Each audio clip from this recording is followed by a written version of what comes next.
Hi எல்லோருக்கும் வணக்கம். Bigg Boss season 9 Tamil. So இந்த வீடியோவில் நம்ம சாண்ட்ராவோடைய பிஹேவியரை எல்லாரும் வந்து பார்த்தீங்கன்னா ஒரு விஷயம் பண்ணி ஹோல் ஹவுஸ்மேட்ஸ் வைஸ் சாண்ட்ராங்கிறத சாண்ட்ரா வைஸ் ஹோல் ஹவுஸ்மேட்ஸ் அப்படின்ற மாதிரி மாற்றுறதுக்கு பிளான் பண்ணிட்டாங்க அப்படிங்கிறது பார்க்க முடியுது. ஸோ என்னை பொறுத்த வரைக்கும் இந்த கேம் எவ்வளோ தூரம் போகுது அப்படிங்கிறது தெரியல. ஸோ அதை பற்றி தான் இந்த வீடியோ டிஸ்கஸ் பண்ண போகிறோம். ஸோ வீடியோக்குள்ளே போகிறதுக்கு முன்னாடி சேனல் புதுசாக இருந்தீங்கன்னா கண்டிப்பாக சப்ஸ்கிரைப் பண்ணிக்கோங்க. வீடியோ மறக்காமல் ஒரு லைக் பண்ணிக்கோங்க. இப்போ நம்ம வீடியோக்குள்ளே போகலாம். ஸோ சாண்ட்ராவோடைய அக்யூசிஷன் டுவர்ட்ஸ் சபரி அப்படிங்கிறது ரொம்ப ஷாக்கிங்காக இருந்தது. என்ன அப்படின்னா, நான் குளிச்சுட்டு டவலோட வரேன். அப்போ வந்து பார்த்தீங்க அப்படின்னா, அந்த டவலை வந்து இழுத்துட்டு விளையாடுறான் அப்படின்ற மாதிரி வந்து பார்த்தீங்கன்னா ஒரு குற்றச்சாட்டு வந்து வைக்கிறாங்க. அது பேசிக்காக இது என்ன ஒரு அலிகேஷன் அப்படிங்கிறது தெரியல. இது பிரஜன் கூட பார்த்தார் அப்படின்ற மாதிரி சொல்கிறாங்க. எனக்கு தெரியல. ஏன்னா எல்லாம் வெளியேறும்போது ட்ரெஸ் போட்டு தான் வருவாங்க. டவல் கட்டி யாரும் வரப்போகிறது இல்லை. மேபி தலையில் டவல் கட்டி வரப்போது இழுத்துருப்பானா அப்படிங்கிறது தெரியல. ஸோ பட் இருந்தாலும் இதெல்லாம் சபரி பண்ணுறானா அப்படிங்கிறத கேட்கும்போதே ரொம்ப ஷாக்கிங்காக இருக்குது. ஏன்னா அப்படி ஒன்று நடந்துருச்சு சம்பவம் அப்படின்னா பிக் பாஸில் வந்திருக்கும். பட் செய்யக்கூடிய ஆள் தான் சபரி என்னை பொறுத்த வரைக்கும். ஏன்னா அடிக்கிறான் பாருங்க பார்வதியெல்லாம் ஈவு இறக்கம் பார்க்காம இப்படி ஒரு டேப் பண்ணுறா. அப்போ நீ என்ன பண்ணணும், ஒரு டேப் பண்ணணும். அதை விட்டு இப்படி வச்சு ஒரு மிதிக்கிறது அப்படிங்கிறது எவ்வளோ பெரிய கேவலம். அவன் கொஞ்சம் முரட்டு போயிடான். ஆனால் இந்த மாதிரி பண்ணுவானா அப்படிங்கிறது எனக்கு தெரியல. பட் அந்த அக்யூஷன் வந்து பயங்கரமாக இருந்தது. சாண்ட்ராவோடது நேற்று நைட்டு வந்து வச்சாங்க அப்படிங்கிறத நான் நோட் பண்ணல. இன்றைக்கி தான் நான் பார்த்தேன்.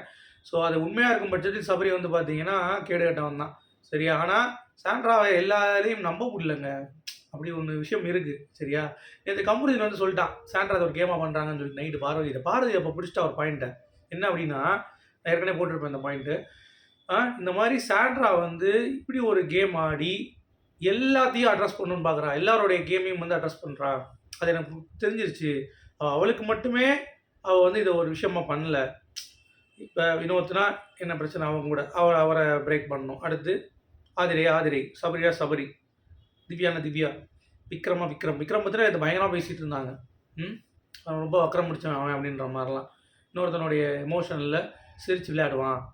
இன்னொன்று அவன் வந்து பார்த்தோன்னா ஒரு மாதிரி பார்க்குறான் அப்படின்ற மாதிரிலாம் வந்து தப்பாக பார்க்குறாங்கலாம் சொன்னாங்க. சரியா? இப்போ இவனையும் வந்து அக்யூஷன் பண்ணுறாங்க. இது எவ்வளோ அக்யூஷன் அப்படிங்கிறது தெரில. பயங்கரமாக இருக்குது. எல்லா வேலையும் சொல்லிக்கிட்டே இருக்காங்க. இதை பண்ணுறாங்க அதை பண்ணுறாங்கன்ட்டு. சரியா? அப்போ பார்வதி சொன்னோடனே இப்போ மைலேஜ் எடுக்கிறா. கண்டிப்பாக தெரியுது இதை ஒரு கேம் ஆடுறான்ட்டு. கரெக்டாக பிடிச்சிட்டா பார்வதி. எப்படிப்பட்ட கேம் ஆடுறான்னா, எல்லாத்தையும் அட்ரஸ் பண்ணுற மாதிரி ஆடியன்ஸ் கிட்ட வந்து எக்ஸ்போஸ் பண்ணுறான். அந்த மாதிரி இவங்களாம் இவ்வளோ தப்பு இருக்குது அப்படின்ற மாதிரி. It was a Canning game and dirty game அப்படின்ற மாதிரி கணிக்கிறா. ஸோ இது எனக்கு புரிஞ்சிச்சு. இனிமேல் அவளை எப்படி கண்டுக்கணும்னு நான் பார்த்துக்கிறேன். அந்த மாதிரி ஒரு பிளானை போட போகிறாங்க. அது என்னன்னு தெரியல. அது பார்வதி அதுக்கடுத்து இவளை கவுண்டர் அட்டாக் பண்ணுறப்ப பார்ப்போம். சரியா? ஸோ எனக்கு தெரிஞ்சு திவ்யாவோட பார்வதியோட சாண்ட்ராவுடைய கேம் அப்படிங்கிறது பயங்கர கிளவராக இருக்குது. She is exposing all the faces. நீங்கள் நோட் பண்ணி தான் தெரியும். அவள் பண்ணுறது வந்து கேளு கெட்டது கேம் தான். அப்படியே உட்காந்து அழுதுட்டு இருக்கிறது. ஆனால் எல்லாருடைய முகத்திலையும் அவன் கிழிச்சிட்டு இருக்கா அப்படிங்கிறது பார்க்க முடியுது. ஓகேவா? ஸோ இது ஒன்று. அடுத்து எஃப்ஜே அவங்க வந்து இன்னைக்கு காலையில் பேசுனாங்க. அதில் வந்து சாண்ட்ரா வந்து இதை அட்ஜஸ்ட் பண்ணி இருக்கணும். அப்படி இல்லைனா தப்புன்னு நம்ம சொல்ல முடியாது அவன் பண்ணது. ஏன்னா இந்த வீட்டில் எல்லாத்துக்கும் ஒரு உரிமை இருக்குது. கத்துறது டே மூதேவி உரிமை இருக்குது. அதுக்காக நைட் லைட் ஆஃப் பண்ணால் நீ பாட்டு கத்தி பேசுறது தான் உரிமை கிடையாது. நீ வேணும் உங்கள் அப்பா விடாது. பிக் பாஸ் இது எல்லாத்துக்கும் பொது. சரியா? ஒருத்தர் தூங்குறானா நீ கொஞ்சம் டிக்னிஃபைடாக மெயின்டைன் பண்ணி நீ வெளியே போய் கத்திக்கோ. பெட்ரூம்லாம் நான் கத்துவேன் சிரிக்கக்கூடாது அப்படின்னு சொல்கிறதுலாம் உனக்கு ரைட்ஸ் கிடையாதுன்னு சொல்கிற அளவுக்கு உனக்கு முதல் ரைட்ஸ் கிடையாது. இது ஏன்னா பிக் பாஸ் வீடு. ஸோ அப்படி இருக்கப்போ நீ வெளியே போய் பண்ணு. அவன் அதான் சொல்லிட்டு இருக்கான் அமர்ந்திக்கிட்ட பிடிச்சிட்டான். அவன் கேமை தான் ஆடுறாங்க அப்படின்ற மாதிரி. நான் அப்புறம் விசாரித்தேன் கொஞ்சம். நம்ம பிக் பாஸ் கொஞ்சம் பார்ப்போம்ல. நம்ம தமிழ் பிக் பாஸ் கிராக் பண்ணி பார்த்தேன். அதில் வந்து எதுவும் இல்லை.